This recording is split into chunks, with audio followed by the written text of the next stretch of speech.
O grande destaque desse último trimestre foi o setor agropecuário. Vamos destrinchar aqui no telão esse número e entender exatamente o que aconteceu. 3,9% foi o crescimento do setor agropecuário no período.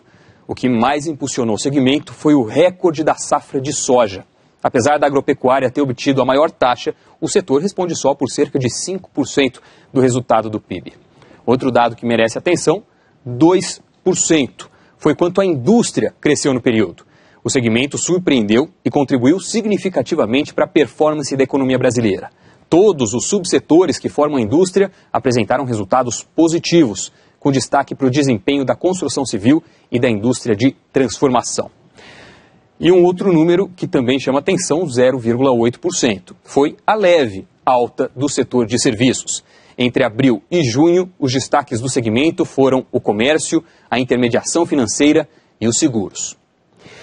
Investimentos em infraestrutura e o crescimento da produção de grãos foram responsáveis pelo bom desempenho da indústria no segundo trimestre. Apesar do efeito da alta da taxa básica de juros e da piora do cenário internacional, empresários do setor apostam em um segundo semestre positivo, especialmente para o setor automobilístico.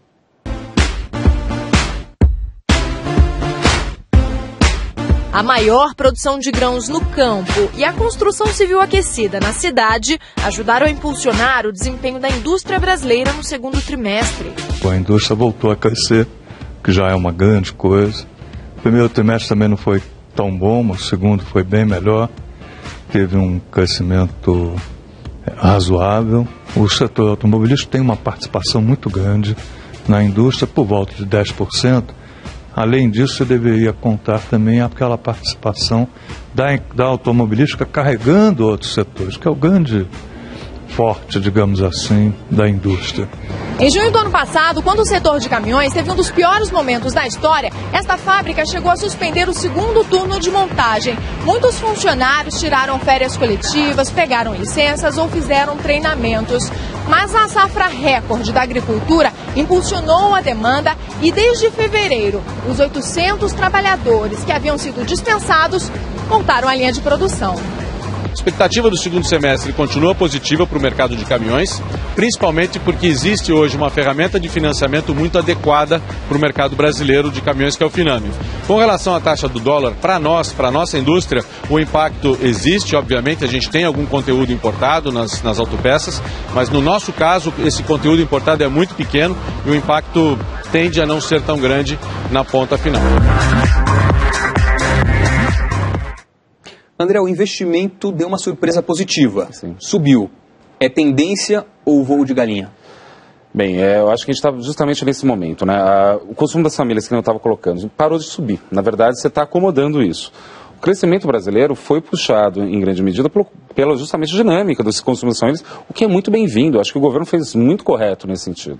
Agora a dúvida fica, e o investimento, né? Cresceu de forma relevante mesmo nesse segundo trimestre, só que eu acho que a gente está passando por um momento de transição, né? A gente viveu ao longo dos últimos anos o que eu entendo como uma espécie de revolução monetária.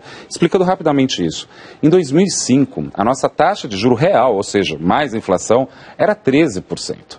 No final de 2012 foi para baixo de 1,5%. Então isso daí está criando uma realocação na economia, um novo ponto de equilíbrio, que está gerando ganhadores e perdedores. De forma geral, o empresário está ganhando menos. Essa que é a verdade. O salário subiu, a margem do empresário acabou caindo. O que dá para ver desse jeito, né? Por exemplo, se você for pegar o preço dos imóveis em São Paulo, né?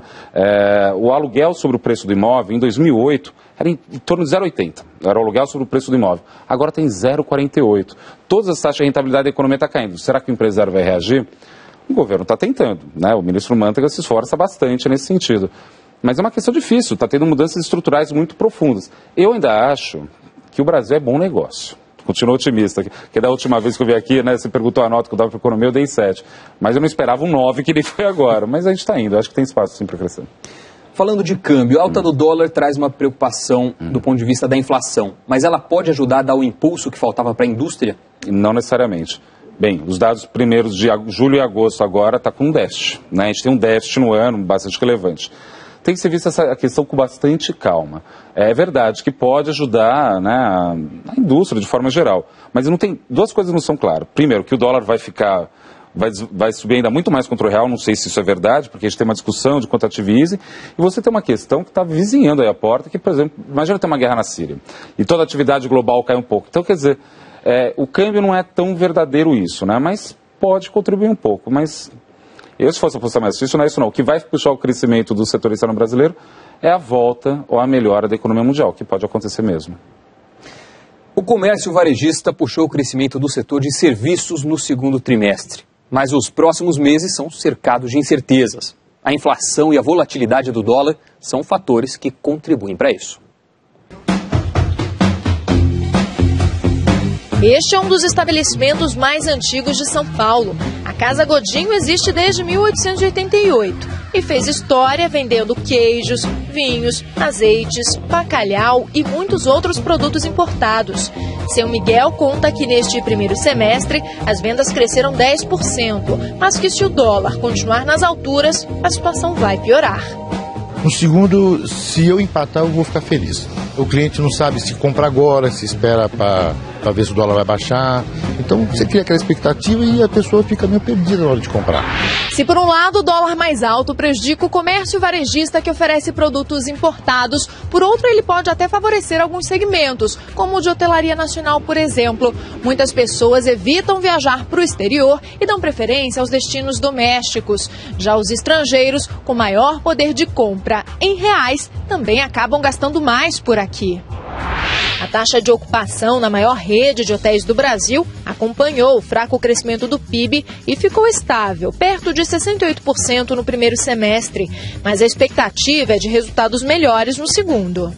Com a alta do dólar, a gente a gente acredita que vai ter uma saída menor de turistas, ou seja, menor gastos dos brasileiros no exterior. Eles vão ficar mais no Brasil, utilizar mais os hotéis, os aeroportos e as linhas aéreas para viagens no Brasil, e que isso vai reduzir esse déficit da balança comercial do turismo. O futuro é um futuro promissor, com um ótimo mercado doméstico, um país com recursos naturais maravilhosos, uma cultura muito rica, e isso tudo é fator de otimismo para nós.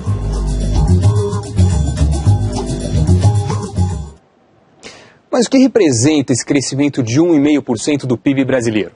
Olha só, no segundo trimestre, a soma de bens e serviços produzidos no país chegou a 1 trilhão e 200 bilhões de reais frente ao trimestre anterior.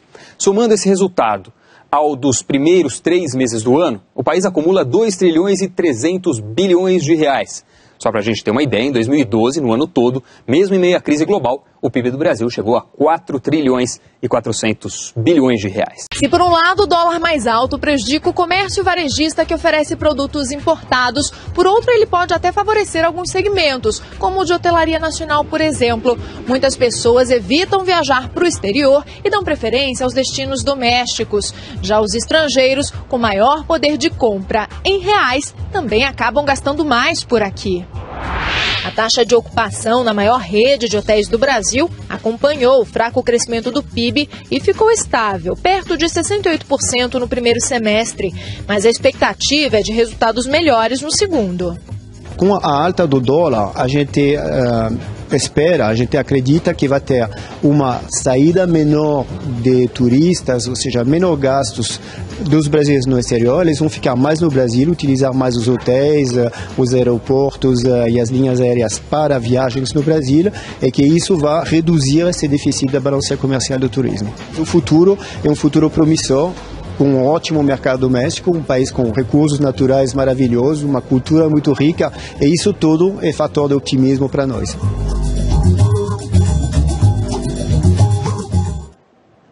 Mas o que representa esse crescimento de 1,5% do PIB brasileiro?